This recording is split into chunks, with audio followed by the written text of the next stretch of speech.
Buenas noches, doctor.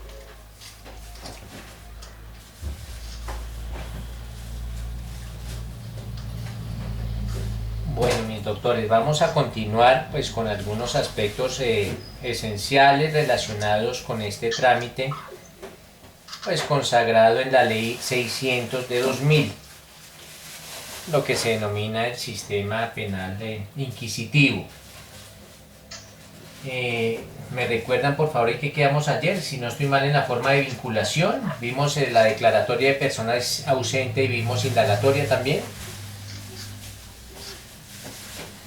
Solamente vimos hasta declaración de persona, declaratoria de persona, sí. Hasta declaratoria de persona ausente. Así es. Sí, doctor. Sí, doctor. Vimos, vimos lo relacionado con el defensor de oficio. Sí, profesor. Sí, profe. Sí, doctor. Bueno, perfecto. Y las excepciones que estos conllevan para que no, pues para que no ocupen este cargo en esos casos. Ah, listo. Sí. Vale, doctores. Tanto en la plataforma como en el grupo de WhatsApp les dejé una sentencia sobre la querella, indistintamente del trámite que se lleve a cabo, ya sea por ley 600 o por ley 906, la querella es la misma. Entonces leamos por favor esa sentencia de aquí al lunes. Es una sentencia muy corta y el lunes la discutimos. ¿Listo, mis doctores? Entonces las personas, yo sé que a veces la plataforma no es tan robusta y es un poco dispendioso, un poco difícil lograr conectarse. Pero entonces también podemos bajar la sentencia por el grupo de WhatsApp, allá también la dejé. Entonces por cualquiera de los dos medios la podemos descargar y la leemos para el lunes. ¿Listo, mis doctores? Ok, doctor. Vale. Listo, mis doctores. Entonces vamos a seguir el análisis de este procedimiento regido bajo la ley 600 de 2000 y vamos a hablar de los sujetos procesales. ¿Cuáles son las partes que intervienen en un proceso de la ley 600 de 2000? Entonces el tema se debe denominar es sujetos procesales. ¿Listo, mis doctores? Entonces, valga decir lo siguiente, mis doctores. El primer sujeto procesal que consagra la ley 600 de 2000 es la Fiscalía General de la Nación. Como les indiqué, acorde con lo establecido en el artículo 250 de la Constitución Política, pues es deber de la Fiscalía General de la Nación investigar todas aquellas conductas que revisten las características de delito, que al parecer pueden llegar a ser consideradas delito. Y pues en virtud de esa función, pues es el ente inquisitivo, el ente instructor, la Fiscalía General de la Nación, una de las partes que interviene en este proceso, pues con los poderes que les había dicho ayer que tiene la Fiscalía en este procedimiento. Otro de las partes o sujetos procesales que interviene en un proceso de ley 600 de 2000, mis doctores, es el Ministerio Público. En esto se diferencia la ley 600 de 2000 de la ley 906 de 2004. ¿En qué sentido? En que en la ley 600 del 2000 el Ministerio Público es un sujeto procesal. En la ley 906 del 2004 no, pero bueno, eso lo vamos a ver la otra semana cuando estemos ya analizando los pormenores de la ley 906. Pero por ahora llevémonos el dato que en la ley 600 de 2000 el Ministerio Público es sujeto procesal. Y pues los sujetos procesales, ustedes saben que pues son aquellas partes que tienen el derecho eventualmente hasta de interponer recursos, de interponer nulidades y demás. Asimismo, mis doctores, la ley 600 del 2000 consagra otro sujeto procesal que se denomina el sindicado. Entonces, doctores, cuando ustedes o nosotros utilicemos la expresión sindicado, estamos haciendo alusión a la ley 600 del 2000. Cuando no podemos utilizar esta palabra o este vocablo en un proceso que se lleve bajo la ley 906 del 2004. Cuando hablamos de sindicado, hablamos de la ley 600 del 2000 y pues estamos hablando de la persona investigada o de la persona juzgada, de esta persona que está siendo procesada, o personas también, porque ustedes saben que eventualmente pueden ser dos o más las personas. Asimismo, mis doctores, otro de los sujetos procesales es la defensa. Así como lo dijimos el día de ayer, esta defensa puede ser pública. Bueno, pues primero que todo se puede ser un defensor de oficio, cuando el fiscal o el juez lo nombran de la lista, de la base de datos que tiene el Consejo Superior de la Judicatura, el Registro Nacional de Abogados. También este abogado puede ser de confianza, ejerciendo el derecho de postulación. Cuando ustedes ya en octavo semestre, les decía desde sexto, pero ahorita con más veras ya tienen que utilizar un lenguaje completamente técnico en lo que atañe al derecho, y cuando yo hablo de ejercer el derecho de postulación, estoy haciendo referencia a lo siguiente. Es ese derecho, mis doctores, que tiene cualquier persona de nombrar el abogado que a bien tenga, es ese abogado de confianza. Entonces, cuando hablo de que una persona ejerce el derecho de postulación, pues básicamente lo que estoy queriendo decir es que le otorga poder a un abogado. ¿A cuál abogado? Pues el que él considere que es su abogado de confianza. Por eso también se denomina abogado de confianza. Entonces, inicialmente, pues puede ser un abogado de oficio, segundo, un abogado de confianza, y tercero, en la actualidad, mis doctores, también existen unos abogados que son delegados o se encuentran trabajando para el Sistema Nacional de Defensoría Pública o para la Defensoría del Pueblo, como ustedes lo quieran determinar, y algunos abogados adscritos a la Defensoría del Pueblo o al Sistema Nacional de Defensoría Pública también pueden servir como defensores dentro de la Ley 600 de 2000. También es importante tener en cuenta, doctores, que cuando yo hable de sindicado y hablo de defensa, también se tiene que tener en cuenta que estos dos sujetos procesales en algunas ocasiones se toman como un todo, o sea, como una sola. ¿Cuándo? Cuando interponen el recurso de apelación de la sentencia, por ejemplo. Entonces, si la sentencia es apelada por el sindicado, pero también es apelada por la defensa, pues en lenguaje técnico se indicará lo siguiente: que la defensa material apeló la sentencia y la defensa técnica también. La defensa material es estas expresiones que realiza el sindicado en aras de su defensa. Entonces la defensa es una sola. La que ejerce el sindicado, pues se denomina defensa material. La que ejerce el sindicado por sí mismo. Y la que ejerce el defensor, pues será la defensa técnica. Bueno, mis doctores, otra de las partes que puede llegar a concurrir en un proceso de ley 600 se denomina la parte civil. Parte civil, mis doctores. ¿Y qué es la parte civil? Básicamente, mis doctores, la parte civil es aquel abogado o abogados encargados de defender a la víctima. Entonces, ojo, defienden a la víctima. Entonces, ¿cuál es la labor de la parte civil? Defender a la víctima. Ustedes se preguntarán, doctores, ¿por qué se le denomina parte civil?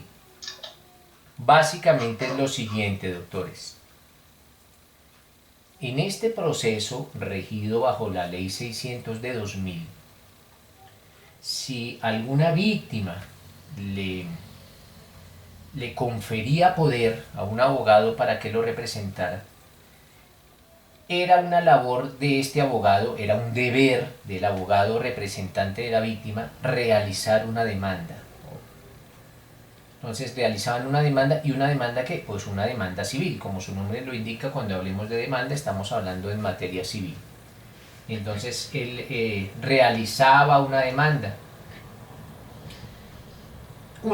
civil con todas las particularidades y con todas las exigencias que establece ya sea el Código de Procedimiento Civil o el Código General del Proceso, depende de cuál regía para esa época, con todas las rigurosidades de una demanda civil. Y esa demanda civil, mis doctores, la radicaba o la radica el abogado de la parte civil en el juzgado penal. Entonces era un pequeño proceso civil que se llevaba al interior de un proceso penal. ¿Y qué busca? Pues ¿qué buscaba el representante de víctimas? Pues básicamente lo que busca es verdad, justicia y reparación. Y no repetición, dicen otros por ahí. Pero básicamente lo que busca una parte civil es verdad, justicia y reparación. Pero era requisito de la ley 600 de 2000 el realizar una demanda civil y radicarla al interior del proceso penal, radicarla pues ya fuera ante el fiscal o ya fuera ante el juez, indistintamente de la etapa que se llevara a cabo. Si estábamos en la etapa de indagación o investigación, pues se radicaba ante el fiscal. Y si estábamos en etapa de juicio, pues se radicaba la demanda civil ante el juez. Y eventualmente este funcionario, juez o fiscal, pues ustedes saben más que nadie, que puede o inadmitir o rechazar o admitir esta demanda civil, porque pues esas son las tres consecuencias que puede traer consigo el impetrar una demanda civil: su admisión, inadmisión o rechazo. Por eso se denominaba parte civil, precisamente porque era un pequeño proceso civil que se llevaba a cabo dentro de un proceso penal. Pero para que nosotros tengamos claros los conceptos, la parte civil en la ley 600 del 2000 es aquel abogado encargado de defender a la víctima. Otra de las partes que puede llegar a concurrir en un proceso regido bajo la ley 600 del 2000 se denomina el tercero incidental, mis doctores, tercero incidental. Y la misma ley 600 del 2000 nos indica, mis doctores, que el tercero incidental es toda persona natural o jurídica. Entonces ya es toda persona natural o jurídica. Ya mire que entramos en el terreno de las personas jurídicas. Que dice que sin estar obligada a responder penalmente, por la comisión del delito, tiene un derecho económico afectado dentro de la actuación procesal. Tiene un derecho económico afectado. Vamos a colocar un ejemplo, porque de pronto con un ejemplo lo entendemos un poco mejor. Nótese lo siguiente, mis doctores. En un caso hipotético de un homicidio o de un accidente de tránsito, un homicidio o lesiones personales en accidente de tránsito, cualquiera de las dos, homicidio o lesiones personales en accidente de tránsito, ocasionado por un vehículo de servicio público. Entonces el vehículo de servicio público arrolló a un peatón y le ocasionó o la muerte o algunas lesiones personales. Eventualmente, mis doctores, la primera persona, el sindicado, pues será el conductor del vehículo de servicio público. Pero también existe una persona o una entidad que puede llegar a haber afectado su patrimonio económico o puede llegar a tener derechos económicos afectados con este delito, quien es la empresa.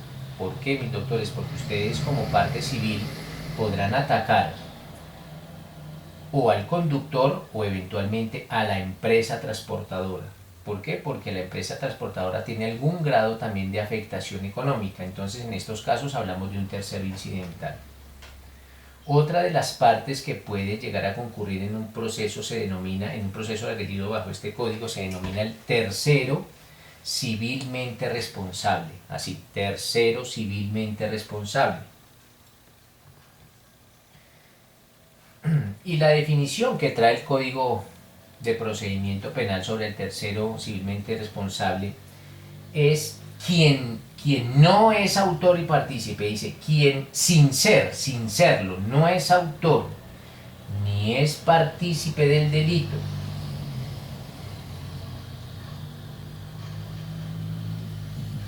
tenga la obligación de indemnizar los perjuicios. Entonces, ojo, la persona no fue la autora ni fue la partícipe del delito, pero sí tiene la obligación de indemnizar los perjuicios que se ocasionen con el delito. Por ejemplo, trayendo a colación el mismo caso que les comenté hace un momento, en el caso del vehículo de servicio público que mató o lesionó a un transeúnte, ¿a quién se puede atacar? Inicialmente se puede al conductor. No, las aseguradoras todavía no entramos, todavía no hemos entrado a ese aspecto. Pero a la empresa que está afiliado en bus. Sí, pero es que la empresa que está, espérenme porque están muy acelerados. La empresa que está afiliado en bus es el tercero incidental y yo estoy explicando el tercero civilmente responsable. Ya hablé que el tercero incidental es la empresa. Pero ¿quién puede llegar a ser tercero incidental, tercero civilmente responsable? El dueño del vehículo, Entonces, en un proceso civil, pues se podrá atacar o se podrá demandar inicialmente al conductor del vehículo, luego al dueño del rodante, tercero a la empresa y bueno, ya vamos a ver lo relacionado con los contratos de seguros. Pero este tercero civilmente responsable puede llegar a ser el dueño del vehículo, que no fue autor ni fue partícipe del delito, pero es el dueño del vehículo y por ser el dueño del vehículo está obligado a responder por los daños y perjuicios que se ocasionen con la comisión del delito. Se puede... una pregunta. Claro, dígame. En caso de que la empresa sea la misma dueña del vehículo como persona jurídica, en ese caso actuaría como tercero civilmente responsable o como tercero incidental. Entonces, en ese caso el abogado pues podrá impetrar la demanda y podrá indicar que pues la empresa y el dueño recaen sobre la misma, ya sea persona natural o jurídica, pues o será tercero incidental o tercero civilmente responsable. Cualquiera de las dos se podrá utilizar. O sea, no hay ninguna relevancia de la otra. No hay ninguna, digamos, ninguna jerarquización entre la una y la otra. También uno podría pensar lo siguiente, nótese que en nuestra dinámica comercial, o en ustedes que acostumbran a comprar y vender vehículos con alguna regularidad, porque pues cambian de vehículo cada 2 años, por decir algo, que es como lo reglado. También se puede presentar estos casos que se realizan traspasos de vehículos a personas indeterminadas o lo que se denomina en el argot del comercio de vehículos traspasos abiertos. Ojo con esas negociaciones. ¿Por qué? Porque el tercero civilmente responsable no es quien tenga el vehículo, es quien aparezca ante la ley como propietario. Entonces de pronto ustedes pudieron haber negociado un vehículo automotor, pero no han perfeccionado el negocio con la tradición, como hablan ustedes los civilistas. Entonces no se ha perfeccionado la tradición, entonces no se han hecho todas las gestiones ante las oficinas de tránsito, pues tendientes a que el rodante quede en cabeza del comprador. En estos casos que ustedes vendieron un vehículo, pero no realizaron las gestiones pertinentes o realizaron traspasos abiertos o a personas indeterminadas ante la ley, quienes son los responsables del vehículo son ustedes. Lo mismo para cuestiones de impuestos. Y pues ya en casos más extremos, si ese vehículo es utilizado, por ejemplo, en un atentado terrorista, pues la primera persona sobre la cual recaerá una investigación penal serán ustedes. Entonces, para evitar dolores de cabeza o para evitar empezar a litigar en sus propias causas, entonces lo más idóneo es pues tratar de materializar o de perfeccionar estos negocios de bienes de rodantes, de bienes muebles como los vehículos. O sea que también en la ley 906 opera la figura del tercero civilmente responsable y el tercero incidental, ¿no? En la ley 906 también pueden aparecer estas dos figuras. Listo, mis doctores. Y la última parte o el último sujeto procesal que puede llegar a tener algún grado de participación en la ley 600 de 2000 se denomina el llamado en garantía. Así, llamado en garantía. Y el llamado en garantía, mis doctores, consiste en aquella persona jurídica que en virtud de la celebración de un contrato se obliga a reparar los daños que se ocasionen con un delito. Cuando estoy hablando de un contrato, pues ustedes ya entenderán, mis doctores, que estoy haciendo alusión a un contrato de seguros. Entonces serán estas aseguradoras que en virtud de su objeto social se comprometen a cubrir los daños y perjuicios que se ocasionen con la comisión de un delito, pues en donde se vea involucrado el vehículo, pues con todas las estipulaciones y con todas las reglamentaciones que trae consigo la celebración de un contrato de seguros.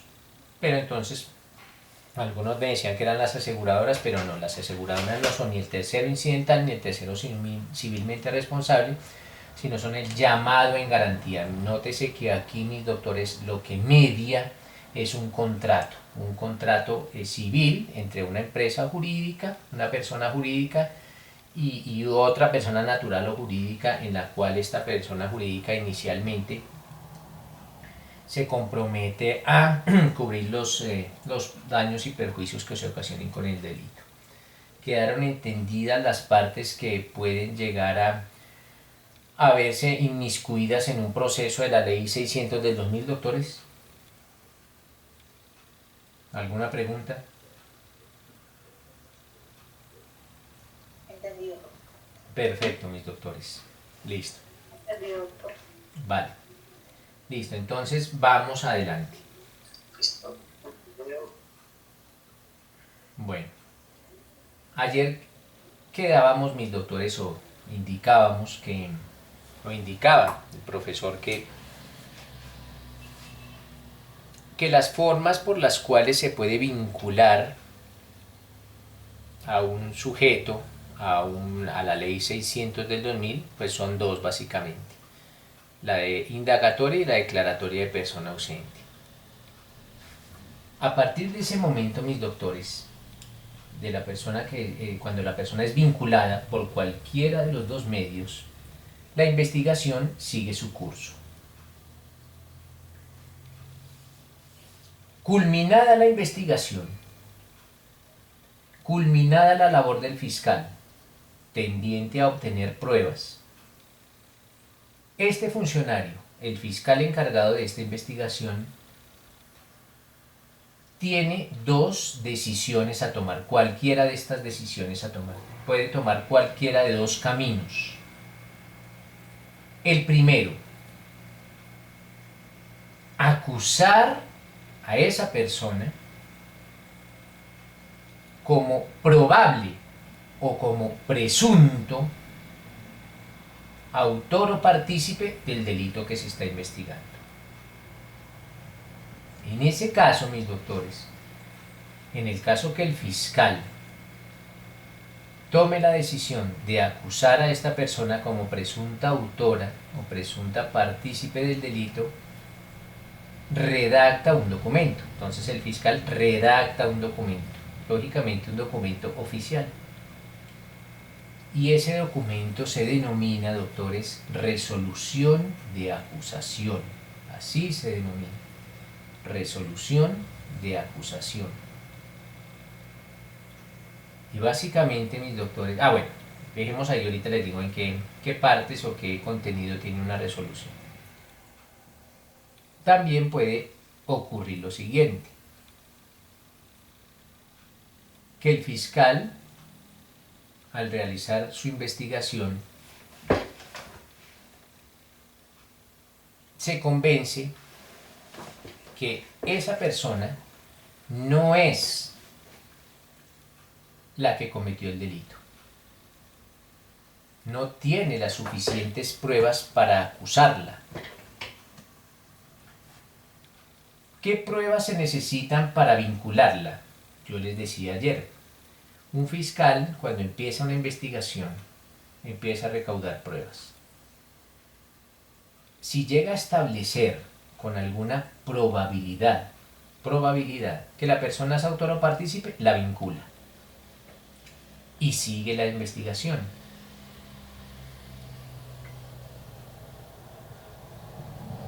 Si llega a establecer que la persona es presunta responsable, esto indica, mis doctores, que la presunción de responsabilidad es un grado de conocimiento superior a la probabilidad. Lo primero que tiene un fiscal es una probabilidad de que esa persona puede llegar a ser autora o partícipe del delito.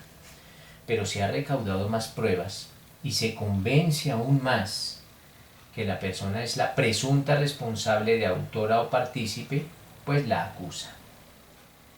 ¿La acusa ante quién? La acusa ante un juez.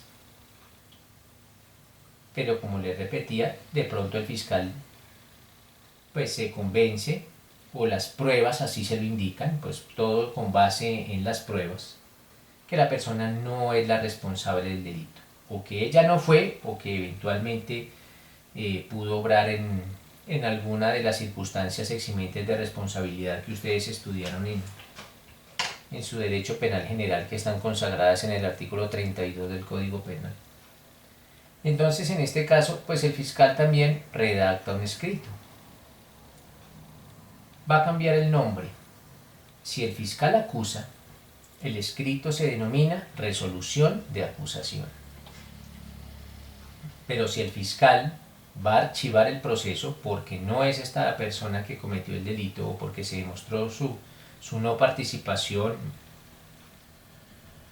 pues el escrito se va a denominar resolución de preclusión de la investigación. Entonces, si el fiscal acusa ante un juez, resolución de acusación. Y si el fiscal decide archivar las diligencias porque esa persona no es, pues resolución de preclusión. ¿Resolución de qué, profe? Disculpe. Preclusión. Precluye la investigación. Pero había dicho resolución de preclusión de qué, profe. De la investigación. Porque pues estamos el fiscal lo que adelanta son investigaciones. Entonces, resolución de preclusión de la investigación. En lo atinente, mis doctores, a la resolución de preclusión, pues básicamente consiste en un archivo de las diligencias. Pero ese archivo tiene una particularidad, que es que el archivo es definitivo. Lo que ustedes, los grandes juristas, llaman hace tránsito a cosa juzgada. Entonces el proceso ya no se podrá volver a desarchivar. En eso cuando ustedes les pregunten, lástima que allá no hay preparatorios, pero bueno, algún día que les pregunten en algunas pruebas, o hasta el mismo profesor de Derecho Procesal Penal, ¿cuál es la diferencia entre un archivo y una preclusión? Pues básicamente es que el archivo es susceptible de ser desarchivado. El proceso puede reabrirse cuando se archiva, pero cuando se precluye ya no se puede volver a desarchivar. Ya el proceso queda, digamos, cerrado, por utilizar alguna denominación, queda cerrado definitivamente. Y pues habrá, indistintamente, mis doctores, de cuál va a ser el camino que vaya a tomar el fiscal, habrá un perjudicado. Si el camino que tomó el fiscal fue el de proferir resolución de acusación, pues el perjudicado será el indiciado, porque el indiciado ya pues ve cómo su proceso sigue adelante. Pero si el fiscal profirió resolución de preclusión, pues los perjudicados serán las víctimas, porque las víctimas ven como su proceso se cerró y no se logró determinar un presunto responsable. Precisamente por eso, mis doctores, esta resolución, cualquiera de las dos resoluciones, son susceptibles del recurso de apelación. Estas resoluciones pueden ser apeladas. ¿Y apeladas ante quién? Ante el superior de ese fiscal. Entonces allá en la jerarquía de la Fiscalía General de la Nación existirán algunos que son superiores a otros, pues básicamente, para que ustedes a manera de chisme, si es un fiscal local, que son los fiscales delegados ante los juzgados penales municipales, o si es un fiscal seccional, que son los fiscales delegados ante los juzgados penales del circuito, o si es un fiscal especializado, que son aquellos fiscales delegados ante los juzgados especializados, indistintamente de qué fiscal se trate, tienen un superior común, que es un fiscal delegado ante el Tribunal Superior. Asimismo, si un fiscal superior es el que profiere la resolución, pues será un fiscal delegado ante la Corte Superior. Pero lo que quiero que entiendan mis doctores es que esas resoluciones, cualquiera de las dos, ya sea la de preclusión de la investigación o la resolución de acusación, son susceptibles del recurso de apelación. ¿Entendido eso, mis doctores? Profe, Vente. ¿Quién va a preguntar algo, David?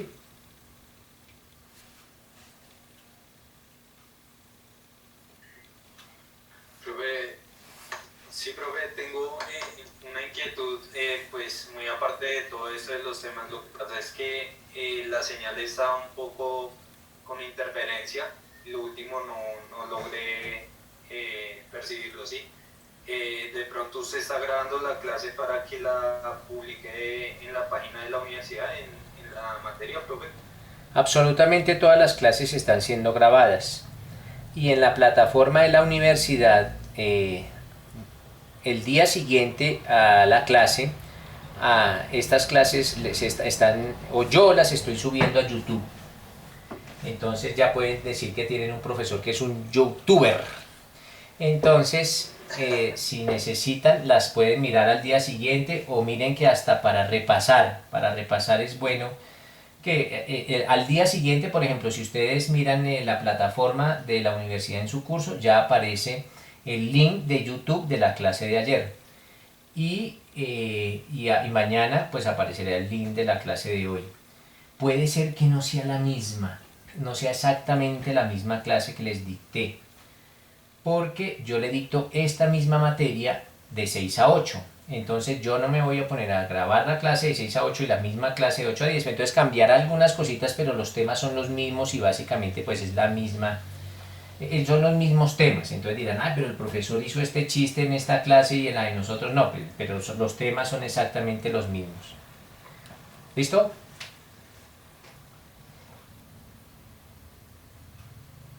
Listo, profe. Vale. Y todos los demás también, los demás tienen también los demás alumnos también tienen alguna dificultad con la señal. Está muy chévere.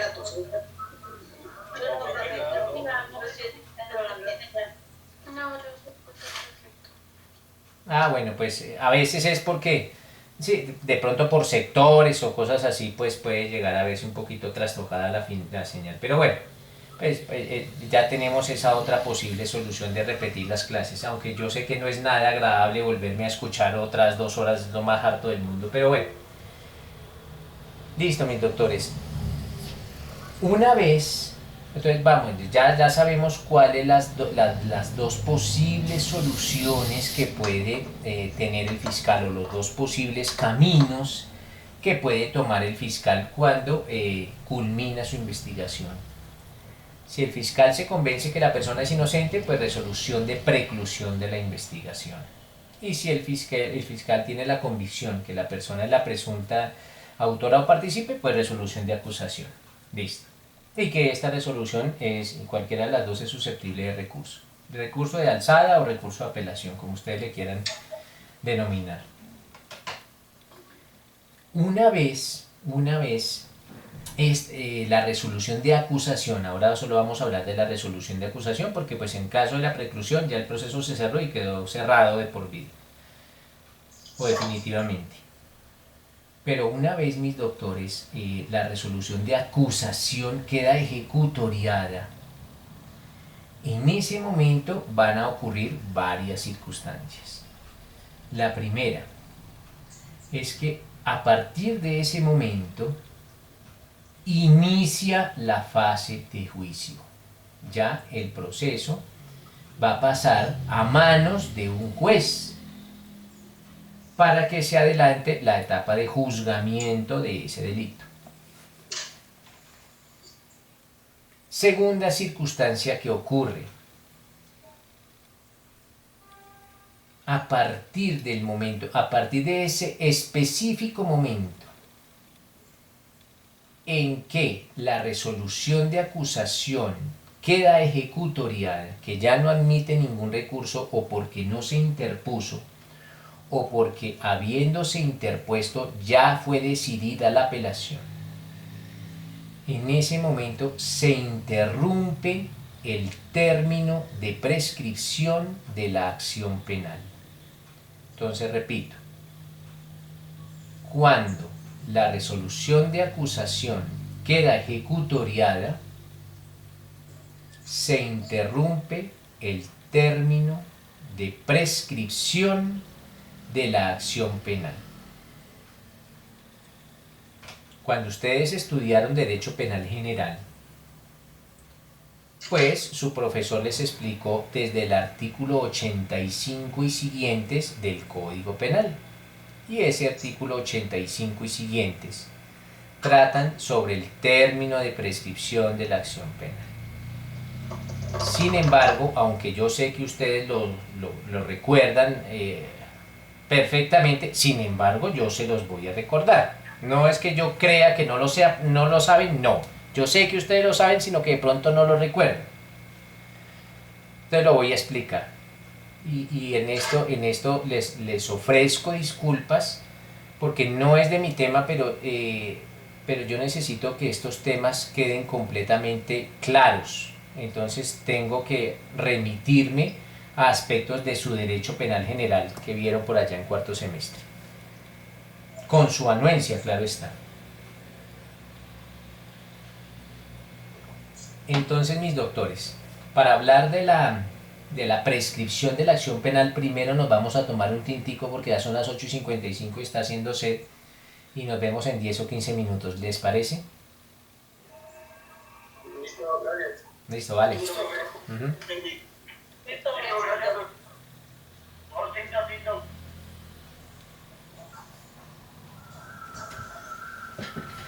no trajo tinto, ¿no, Guillermo? Ahora. Listo, doctor. Tinto. No está larga de Catilla, tú la primera esta mierda, yo no he escuchado todos esos babos. ¿Pero qué? ¿Qué pasó, Leal? Oiga, porque nos trata mal. Espérate, mira, se me salió. Déjelo, respete a Goya, por favor, respetico. ¿Qué más que quedaste, Leal? Ahí está pintado el Leal. Ah, pero que déjelo, que sea feliz, hermano. Y qué pena onda. ¿Por qué tan agresivo la opea? Ay, pero que es que el Leal también toca dejarlo que sea feliz, hermano. Seamos felices que ya estamos buena de clase.